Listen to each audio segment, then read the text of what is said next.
히브리서 11장 11절 말씀입니다. 제가 봉독해 드리겠습니다. 믿음으로 사라 자신도 나이 늙어 단산하였으나 잉태하는 힘을 얻었으니 이는 약속하신 이를 미쁘신 줄 알미라. 이는 하나님의 말씀이니라. 오늘 이 시간 함께 앞서서 아브라함과 그 롯을 살펴봤는데요. 저는 이 시간에 아브라함의 아내에 대해서 살펴보겠습니다. 아브라함의 아내 사라에 담긴 구속 경륜, 사라에 담긴 구속 경륜을 보겠습니다. 하나님께서는 타락한 인간을 구원하시고 또 하나님 나라를 세우시기 위해서 택하신 인물이 바로 아브라함입니다. 하나님께서 이 아브라함을 구속사의 중심 인물로 세워주신 것이죠. 그래서 보통은 이 아브라함에게만 주목하기 쉬운데요. 그러나 하나님의 구속 섭리를 볼 때에 오히려 그 주변에 있는 사람들이 뜻을 같이 해서 얼마나 도와주느냐에 따라서 구속사가 전진을 할 수도 있고, 혹은 그 반대로 방해를 받아서 이 구속사가 지체가 될 수도 있습니다. 오늘 우리가 본문 히브리서를 살펴보는데요. 이 히브리서 11장은 특별히 우리가 믿음의 장이라고 하죠. 그래서 8절부터 10절까지 이 아브라함의 믿음을 기술하고 있습니다. 그런데 바로 이어서 이 11절에 보시면은 그의 아내인 사라에 대한 믿음을 기록을 하고 있습니다. 과연 사라는 어떠한 구속사적인 삶을 살았길래 이 믿음의 장에 기록이 될 수가 있었을까요? 아내라고 하는 것은 구속사적으로 어떤 역할을 해야 될까요? 하나님께서 최초의 부부 아담을 볼 때에 창세기 2장 18절에 하와를 아내로 주시면서 돕는 배필로 주셨다라고 말씀을 하고 있죠. 돕는 배필, 히브리어로 에제르 네게드라고 하는데요. 이 에제르 네게드는 이러한 뜻을 가지고 있습니다. 이 에제르는 도와주는 자이고요. 그리고 네게드는 눈 앞에 마주하고 있는 자예요. 따라서 이 돕는 배필은 이렇게 눈앞에 가까이서 도움을 주는 자가 바로 이 여자의 역할, 즉 아내의 역할이라고 할 수가 있겠습니다. 저와 여러분도 모두가 다 예수 그리스도의 참 신부로서 준비가 돼야 되잖아요. 따라서 우리가 돕는 배필이 진정으로 되고자 원한다면은 우리의 남편 되시는 분 예수 그리스도 옆에 꼭 붙어서 그분의 언약 성취를 위해서 도와주는 믿음의 사람들이 다 되시기를 바랍니다. 자, 사라의 일생을 보면 성경에서 아브라함, 하나님의 명령을 받은 아브라함과 꼭 붙어 있었어요. 그래서 그 평생의 기간이 항상 함께 있었다는 걸 우리가 알 수가 있는데요. 먼저는 갈대아 우르에서 하나님의 부르심을 받았을 때에 함께 했죠. 그리고 나서 하란을 갔을 때, 이 하란에서 또 명령을 받고 가나안으로 갈 때에도 아브라함 곁에 꼭 붙어 있었다는 것을 우리는 알 수가 있습니다. 그래서 창세기 11장 31절 그리고 창세기 12장 5절에 기록을 하고 있죠. 그리고 이 사라가 자기 일생을 마감하는 아브라함이 마련해준 이 막벨라 굴에 장사되기까지 사라는 아브라함과 함께 있었다고 창세기 또 23장 19절에 기록을 하고 있습니다. 자, 우리가 아브라함과 얼만큼 사라가 있었는가를 계산해 보려면 최소한 우리가 나이가 기록된 것이 바로 이제 하란을 출발할 때잖아요. 이때 사라의 나이는 몇이죠? 아브라함이 75세니까 10살 차, 65세죠. 65세에서 삶을 마감하는 127세까지 최소한도로 62년. 자, 이렇게 긴 기간을 함께 했던 거예요. 우리가 생각할 때 아유, 지겹다. 이렇게 한 남편을 섬기면서 옆에 있는 것이 쉬운 일이 아니죠. 그리고 이 일생이 나그네 인생이잖아요. 아무도 반겨주지 않는 그 나그네 인생이라고 하는 것은 쓸쓸하고 고독합니다. 그러나 이 언약의 수행자인 아브라함을 옆에서 이해하면서 또 도와주면서 또 힘이 되어준 이 사라를 생각할 때 돕는 배필로서의 역할을 최소한 우리가 이 동행의 기간을 통해서 살펴볼 수가 있는 것이죠. 그런데 이 사라가 등장할 때 사라의 이름 앞에 자주 등장하는 호칭이 하나가 있습니다. 여러분 이 성경 구절을 찾아보시면 창세기 11장 31절이나 또 창세기 12장 5절 그리고 창세기 23장 19절에 보면 하나같이 사라 앞에 수식어가 있어요. 뭐 있죠? 아내. 아내라고 하는 단어가 있는 거예요. 아내. 뿐만 아니라 이 구속사의 중요한 순간마다 그 기록을 보면은 아브라함의 아내 사라 이렇게 말씀하고 있는 거죠. 창세기 17장 15절에 사라에게 이름을 새롭게 부여해 주실 때에도 이러한 아내라는 이름, 그리고 창세기 17장 19절에 약속의 자손을 하나님께서 언약하실 때에도 역시 아내라는 말이 있는 거죠. 따라서 우리가 이 구속사적으로 돕는 배필로서의 아내 역할을 하려면은 항상 이렇게 말씀과 함께 있어야 되고 말씀을 받은 자와 함께 있어야 된다는 것을 알 수가 있습니다. 저와 여러분도 말씀 받은 자와 또 말씀을 붙잡고 있는 자와 함께 함으로써 언약을 성취하시는 돕는 배필이 다 되시기를 바랍니다. 자, 그런데 이 사라가 아무리 남편이 좋다고 해서 남편이 들은 거, 이 지금 떠나라는 명령을 받은 것도 아브라함이잖아요. 명령받은 것은 아브라함인데 그 옆에서 이렇게 했대, 하나님 이렇게 하래 라고 하는 그 들은 것만으로 함께 할 수가 있을까요? 그저 말없이 따라갈 수 있을까요? 이 사라 자기의 이 신앙이 아니고서는 절대로 따라갈 수가 없습니다. 분명히 이 사라에게도 자기 자신만의 하나님과의 체험이 있지 않으면 절대로 따라가기 쉽지 않았을 것입니다. 그래서 사라는 하나님과의 1:1 체험이 있었습니다.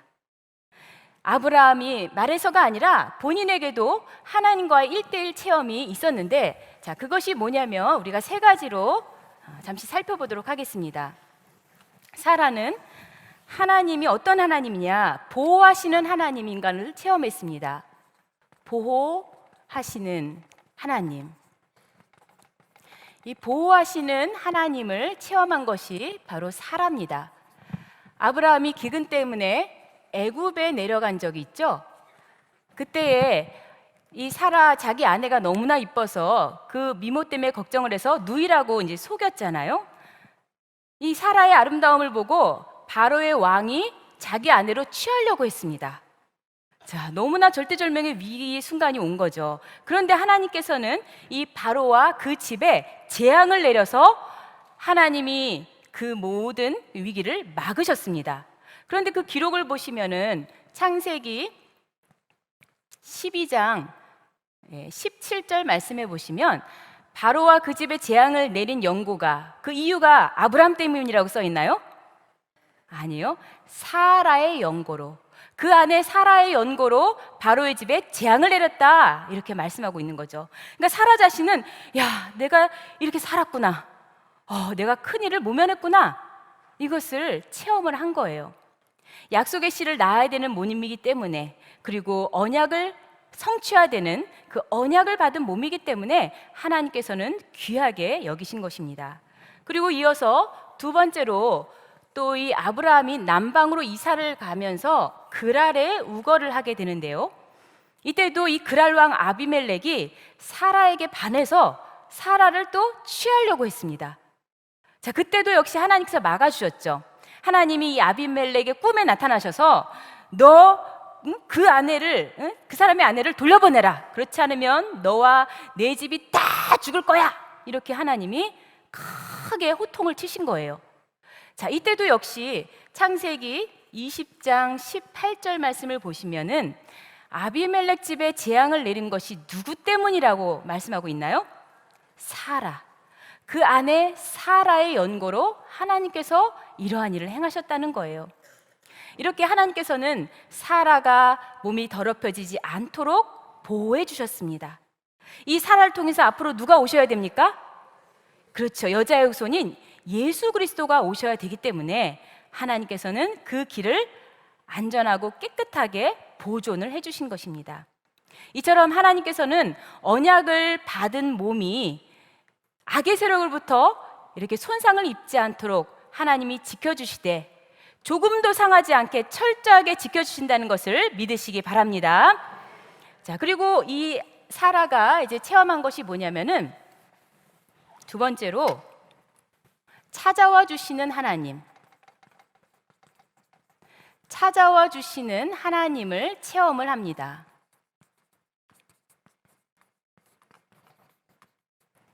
하나님께서 신방해 주시는 거죠. 자, 그런데 하나님께서는요, 이 육신의 아들 이스마엘이 태어난 그 순간부터 하나님께서는 나타나지 않으셨어요. 아브라함 나이 86세죠. 그때에 이 이스마엘이 태어났는데 그때부터 아브라함 99세 때까지 몇 년이죠? 13년 동안이나 하나님께서는 나타나지 않고 철저하게 침묵을 하셨습니다. 왜냐하면 하나님의 마음이 너무나 속상하기 때문이에요. 불신하여서 믿지 못하고 이렇게 육신의 자녀를 만들어내는 바람에 이 집안은 쑥밭이 됐죠. 이 집안은 갈등이 되었죠. 싸움이 일어났죠. 오늘날까지도 중동 전쟁의 씨앗이 되었잖아요. 그런데 이 13년 동안에 사실 이렇게 한 장본인이 누굽니까? 사라죠. 사라가 하갈을 취하도록 아브라함에게 내줬잖아요. 그러니까 이 장본인인 사라는 더더욱 눈물로 13년을 가슴 아프게 지냈을 겁니다. 특히나 이스마엘이 이렇게 자라나는 걸 볼 때에 야, 자기가 한 그 어리석은 행동에 대한 후회와 죄책감도 있겠지만은 나는 이렇게 아직도 애를 못 낳고 있는데 나이는 더 들어가서 소망은 점점 더 멀어져 가는데 야, 이게 뭐냐 이렇게 자신의 생을 한탄하고 있었을지 모릅니다. 그런데 하나님이 찾아와 주셨어요. 먼저는 아브라함을 신방을 하신 거였는데 하나님께서 아브라함하고 얘기를 하다가 사라를 찾습니다. 창세기 몇 장이죠? 이제 18장 9절 말씀에 보시면 내 아내 사라가 어디 있느냐? 이렇게 묻습니다. 그럴 때 이 사라는 장막 안에서 열심히 음식을 만들고 있었어요. 그래서 하나님께서 내 아내 사라가 어디 있느냐라고 할 때 이 이름은 열국의 어미란 뜻이잖아요. 이름을 바꿔주신 이유로 처음으로 이렇게 불러주십니다. 열국의 어미 사라는 어디 있냐? 라고 이렇게 관심을 보이셨습니다. 그러고 나서 하나님께서 10절에 말씀하십니다. 내 아내 사라에게 아들이 있을 거다. 근데 그것을 장목대에서 이 사라가 다 듣고 있었어요. 그러고서 사라는 이렇게 생각합니다. 아이고, 내가 지금 나이가 몇인데 내가 지금 이렇게 늙은 할망구가 되는데 무슨 아들을 낳아? 이러면서 속으로 웃었어요. 12절 말씀해 보시면 속으로 사라가 웃었다라고 기록을 하고 있습니다. 그랬더니 하나님께서는 13절에 어떻게 하셨느냐? 어찌하여 사라가 웃느냐? 난데없이 호통을 치는 겁니다. 속으로 웃었는데 분명히 겉으로 드러내지도 않았는데 하나님께서는 웃고 있는 사라를 지적하면서 왜 웃냐고 사라를 책망을 하시는 겁니다. 이것은 자기가 꽁꽁 숨어둔 자신만 알고 있는 불신이잖아요. 어떻게 하나님이 나에게 애를 준다고 하지만 도저히 인간적으로 될 수 없어 라고 하는 그 자기의 속에 숨겨져 있는 이 불신을 하나님께서 끄집어내 주신 거예요. 너무나 놀랐습니다. 세상에 하나님은 어떻게 하셨지? 전능하신 하나님께서는 우리가 아무리 숨긴다고 할지라도 우리 속에 들어있는 모든 불신을 다 보고 계시는 분입니다. 따라서 이렇게 끄집어내주시고 그랬을 때는 사라가 너무나 놀라고 당황을 해하고 이제 거짓말을 한 거예요. 저 안 웃었습니다. 15절에 보시면은 내가 웃지 않았습니다. 이렇게 단호하게 부정적인 절대 부정을 써서 이렇게 대답을 했죠. 그런데 하나님께서는 뭐라고 하셨냐? 15절에 아니다, 네가 웃었다 이렇게 또 말씀하시는 거예요. 그 거짓말하는 것까지 하나님께서 다 하시고 이렇게 두 번씩이나 사라가 웃은 걸 지적을 해준 겁니다. 그 순간에 사라에게 어떤 마음이 들었겠습니까? 하나님은 다 아시는구나. 야, 내가 정말 이 신앙의 밑바닥까지 미천이 하나도 없는 것까지 다 지금 들통은 났구나. 자기의 소가지를, 자기의 불신을 다 이렇게 바깥으로 이제 내보일 수밖에 없었던 사라는 이러한 생각을 했겠죠. 야, 그동안 내가 믿음도 없으면서 믿는 척 했구나.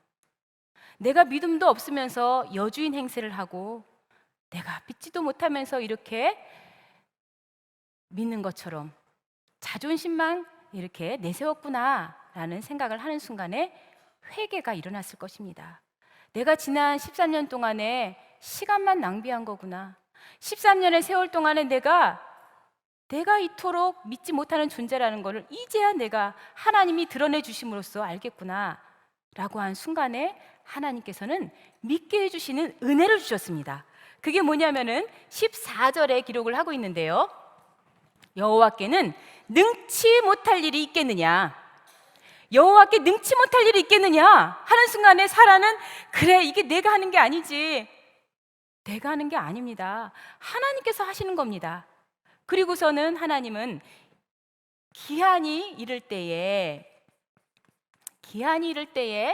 사라에게 아들이 있을 것이다 다시 한번 언약을 되새겨 주십니다. 이 기한이 이를 때라고 하는 것은 히브리 원어로 카에트 하야라는 말인데요. 이 하야는 생명이란 뜻이고 에트는 때라고 하는 뜻입니다. 따라서 생명의 때에, 이것은 생명이 약동하는, 그리고 싹이 막 움터오르는 봄을 말하는 거예요. 너무나도 정확하게 구체적인 시기를 하나님이 말씀해 주심으로써 이제 이삭이 태어날 것이 임박했다는 것을 선포하고 있는 것이죠. 진짜구나, 진짜 아들이 낳는 거구나, 날짜까지 하나님이 이렇게 주신 거 아니겠습니까? 그러는 순간에 사라의 마음 가운데 믿음이 들어갔습니다. 이제 확실한 말씀을 믿게 됐습니다. 이제 그 언약을 붙잡게 된 것입니다. 하나님께서 놀라운 이렇게 강권적인 은혜의 체험으로 인하여서 사라가 변하게 된 것이죠. 자, 그래서 크게 세 번째로 이 사라가 체험한 것은 뭐냐면은 산자의 하나님을 체험했습니다. 산자의 하나님. 자, 드디어 사라에게 약속의 자녀 이삭이 태어났습니다. 이것을 가리켜서 창세기 21장 1절과 2절에 보시면은 말씀대로 사라를 권고하셨고 그 말씀대로 사라에게 행하셨고 그리고 그 말씀하신 기한에 미쳐서 아들을 낳았다고 기록을 하고 있는 거예요. 그런데 사실 이 사라는요, 죽은 몸이었습니다. 죽은 몸이었어요. 애를 낳을 수 없는 몸이었어요. 로마서에도 이렇게 기록을 하고 있습니다. 로마서 4장 19절에 사라의 태가 죽었다 그랬어요. 사라의 태가 죽어서 절대로 생명을 낳을 수가 없습니다. 그런데 이 죽은 몸이 어떻게 산자가 되었을까요? 어떻게 산자가 되었을까요? 그것을 오늘 본문에서 해답을 주고 있습니다. 히브리서 11장 11절 말씀해 보시면은 믿음으로 그래서 생산케 되었다고, 그래서 이제 아이를 갖게 되었다고 말씀하고 있는 거죠. 믿음으로 인해서 죽었던 몸이 살아난 거예요. 아이를 가질 수 있는 몸으로 바뀌어진 거예요. 약속하신 자를 믿었다고 이렇게 히브리서 11장이 기록을 하고 있는 것입니다. 우리는 우리 힘으로는 안 되지만 전능하신 하나님을 믿을 때에, 그 언약의 말씀을 믿을 때에 반드시 죽었던 모든 것이 살아나는 줄로 믿습니다. 이렇게 산자의 하나님을 체험한 사라는 이제 그 훗날에 너무나도 놀라운 역할을 하게 됩니다. 그것이 뭐냐면은 아브라함 100살에 아이를 낳았잖아요. 이제 3년이 지났습니다. 3년이 지났기 때문에 이삭이 젖을 뗄 때라고 되어 있는데, 자, 그때에 이 이스마엘이 이삭을 희롱을 합니다. 못 살게 구는 거예요. 그것을 사라가 보게 되죠. 사라가 보고 나서 뭐라고 말했냐면은 창세기 21장 10절 말씀에 아브라함에게 이렇게 요구를 합니다. 저 여종하고 저 아들 내쫓으라고 얘기를 합니다. 그런데 이걸 듣고 나서 아브라함이 어땠습니까? 너무나 깊이 근심을 했다고 되어 있습니다. 11절 말씀에 보면은 깊이 근심했다. 왜 그러겠습니까? 당연하지 않을까요? 지금 이스마엘이 17살인데 17년 동안에 나의 기쁨이 되어주고 나에게 즐거움을 주었던 이 아들, 인간적으로 볼 때 너무나도 귀한 아들이죠. 그 정 때문에 슬픈 탄식에 빠진 거예요. 그런데 하나님께서는 사라의 손을 들어줬습니다. 사라의 손을 들어준 거예요. 그래서 하나님께서는 뭐라고 하셨냐면 12절에 아브라함아, 너 사라가 말한 대로 해. 사라가 말한 대로 하래요. 그 여종하고 아들 내쫓으라는 거예요. 왜 하나님께서는 사라의 말대로 하라 그랬을까요? 왜요? 사라는 인간적인 시기 질투로 한 게 아니었기 때문입니다. 사라는 언약을 붙들어서 그런 말을 한 겁니다. 사라가 볼 때에 아유, 저 이스마엘 저놈이 내 자식 것까지 그냥 몫을 다 뺏어가는 거 아니야? 혹은 아유, 저 여종 저 하갈 때문에 내가 못 살겠어.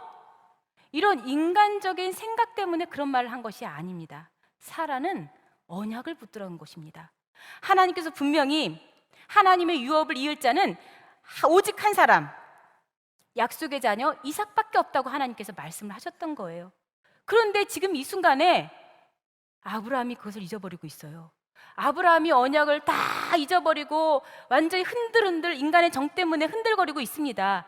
그럴 때 사라의 이 말이 곧 아브라함을 정신을 버뜩 차리게 만든 거죠. 아브라함 역시도 아이고 내가 언약을 놓칠 뻔했구나. 그래서 사라가 이렇게 아브라함을 언약을 잊고 있었던 아브라함의 기억을 상기시킴으로 인해서 하나님의 언약을 성취시키는 통로가 막히지 않고 열려질 수가 있었다는 것을 믿으시기 바랍니다. 이제 결론을 내리겠습니다. 사라의 일생을 우리가 다 여기서 살펴보지는 못했지만 우리가 다 아는 대로 사라는 너무나 허물이 많고 또 실수투성인 여자입니다. 때로는 믿지 못할 때도 있었고요, 불순종하는 모습도 분명히 있었어요. 그런데 하나님께서 이 사라의 일생을 마무리할 때 어떻게 기록을 하고 있냐면은 사라가 하나님께 기억되는 삶을 살았다는 거예요. 자, 결론적으로 사라가 어떤 삶을 살았어요? 하나님께서 기억하시는 인생을 살았습니다. 창세기 23장 1절에 보시면은 사라는 127세를 살았는데 이것이 바로 그의 향년이다라고 말씀하셨습니다. 향년이다. 향년이라는 말은요, 이 누릴 향자를 쓴 겁니다. 누릴 향자. 히브리 원어로 이것을 볼 때에 하이라고 하는 단어를 쓰는데요, 이 하이라고 하는 것은 즐거운, 그리고 신선한, 힘센 이러한 뜻을 가지고 있습니다. 어거지로 그 인생을 산 게 아니라 그 수명을 즐겁게, 힘있게, 생명력 있게 살아갔다는 거예요. 그 수명을 다 누렸다는 겁니다. 이렇게 하나님께서는 사라의 일생을 아름답게 마무리해주고 계십니다. 127세라고 하는 이 수명, 여러분 하와에 살아간 나이가 성경에 나옵니까? 아니면 그 위대한 믿음의 족장들의 아내 리브가 혹은 라헬이 몇 살을 살았는지가 성경에 나옵니까? 안 나오죠. 그런데 사라는 몇 살을 살았는지가 성경에 기록이 되고 있습니다. 이것은 어떤 의미를 가질까요? 이사야서에 보시면은 이사야 2장 22절에 인생은 수에 칠 가치가 없다고 말씀을 하셨어요. 그런데 그 반대로 지금 하나님께서는 수를 세신 거 아니겠습니까? 그것은 곧 이 사라의 일생이 가치 있는 인생을 살았다는 겁니다. 사라의 일생은 하나님께서 기억을 해주시겠다는 겁니다. 야, 너 정말 수고했구나. 아브라함 옆에서 그 언약을 기억하고 그 언약을 붙잡고 이렇게 그 외로움을 잘 견뎌내 주었구나. 하나님께서 이렇게 말씀을 하시는 겁니다. 이렇게 믿지 못하는 순간에도, 순종하지 못하는 순간에도 하나님께서는 순종하게 만들었고 믿게 만들어줬습니다. 그 원동력은 무엇입니까? 언약입니다. 언약. 언약을 하나님이 주셨기 때문에 믿지 못하는 순간에도 붙잡게 하시고 순종하지 못하는 순간에도 순종하게 하신 그 힘은 바로 언약입니다. 저와 여러분도 너무나 부족한 존재죠. 그렇지만 오늘 이 시간이 언약의 자리, 말씀 받는 자리, 이 예배의 자리에 있다는 것만으로도 여러분은 큰 사명을 감당하고 있는 겁니다. 아브라함의 아내 사라가 돕는 배필의 모델이 되었다면 이제 저희들도요, 그리스도의 참 신부로서, 어린 양의 아내로서 이제 언약을 성취하는 일에 돕는 배필이 되어야 됩니다. 아브라함, 열국의 아비인 아브라함의 곁에서 꼭 붙어서 말씀을 함께 하면서, 그리고 열국의 어미로서 이제 거룩한 자민을 순산하는 이러한 위대한 믿음의 인물들이 저 여러분에게 모두 되시기를 간절히 소원합니다.